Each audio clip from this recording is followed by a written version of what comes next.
विद्यार्थी मित्रांनो, स्वागत आहे आपलं यूट्यूब चॅनल ज्याचं नाव आहे मोहित मोटिवेटेड एक्झाम चॅनल। आज आपण बघणार आहोत टेट संदर्भात आलेली एक नवीन अपडेट। तर ती अपडेट कोणती आहे तर चला तर बघूया व्हिडिओमध्ये।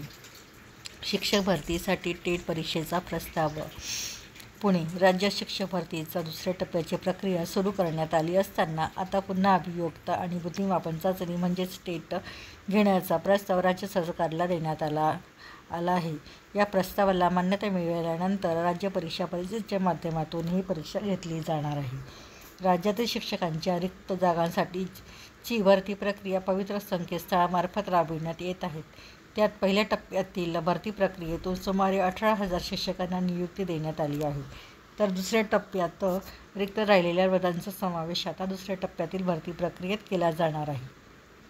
त्यानुसार पवित्र संकेतस्थळावर जाहिराती नोंदविण्याची प्रक्रिया सुरू करण्यात आली आहे।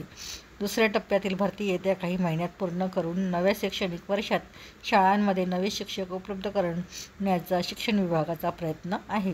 दुसऱ्या टप्प्यात किती जागा उपलब्ध होणार याकडे पात्रताधारकांचे लक्ष लागलेले आहे। पवित्र संकेतस्थळामार्फत होणाऱ्या भरती प्रक्रियेसाठी अभियोग्यता आणि बुद्धिमापन चाचणीतील म्हणजेच टेट पात्रता आवश्यक आहे। 2017च्या शासन निर्णयानुसार वर्षातून 2 वेळा अभियोग्यता आणि बुद्धिमापन चाचणी घेण्याची तरतूद होती। तर 2019च्या शासन निर्णयानुसार आवश्यकतेनुसार चाचणी घेण्याची तरतूद आहे। या पार्श्वभूमीवर परीक्षा परिषदेकडून शिक्षण आयुक्तालयामार्फत अभियोग्यता आणि बुद्धिमापन चाचणी आयोजित करण्याचा प्रस्ताव राज्य शासनाला सादर करण्यात आला आहे। अंतिम निकाल लवकरच।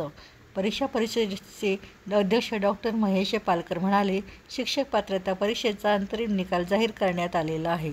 अंतिम निकाल येत्या काही दिवसात जाहीर करण्यात येईल।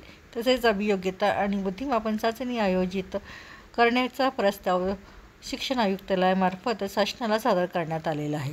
शासनाची मान्यता मिळाल्यानंतर परीक्षेबाबतची पुढील कार्यवाही करण्यात येईल, अशी ही शिक्षक भरतीसाठी आलेली टेट परीक्षेच्या प्रस्तावाचा नवीन अपडेट होती। अशाच नवीन अपडेट जाणण्यासाठी चॅनलला सबस्क्राईब करायला विसरू नका। कमेंट्स करा, लाईक करा आणि चॅनलला सबस्क्राईब करायला विसरू नका।